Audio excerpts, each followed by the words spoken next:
நான் maths sums நல்லா தான் போடுறேன், ஆனால் மெத்தட் அண்ட் எப்படி கொஷின் அண்டர்ஸ்டாண்ட் பண்ணுறது, எந்த கொஷின் கேட்டால் எந்த மாதிரி மெத்தட் யூஸ் பண்ணுறது எல்லாம் மறந்து போகுது அப்படின்னு ஒருத்தவங்க கேட்டிருக்காங்க.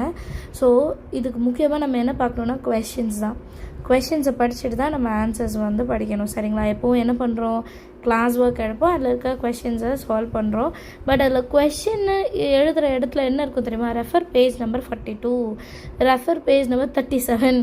கொஷின் வந்து எந்த பேஜில் இருக்குது அதை கொடுத்து ரெஃபர்னு எழுதிடுறீங்க. அப்போ எந்த கொஷினுக்கு இந்த ஆன்சர் படிக்கிறீங்கன்னு உங்களுக்கு தெரியாது. புரியுதுங்களா? ஸோ கொஷின் படிங்க. அதே மாதிரி கொஷினை 2 வாட்டி படித்து பார்க்கணும். நீங்கள் 2 வாட்டி படித்து பார்க்கும்போது கொஷினில் என்னெல்லாம் கொடுத்துருக்காங்க, என்ன விஷயம் நம்ம கண்டுபிடிக்கணும், என்ன மெத்தட் யூஸ் பண்ணி கண்டுபிடிக்கணுன்ற கொண்டு அதில் இருக்கும். சரிங்களா? ஸோ கொஷினுக்கு இம்பார்ட்டன்ட் கொடுங்க. உங்கள் ஆன்சருக்கு எவ்வளோ இம்பார்ட்டன்ஸ் கொடுக்குறீங்களோ அதே தான் உங்கள் கொஷினுக்கும் கொடுக்கணும். சரியா? ட்ரை பண்ணி பாருங்கள்.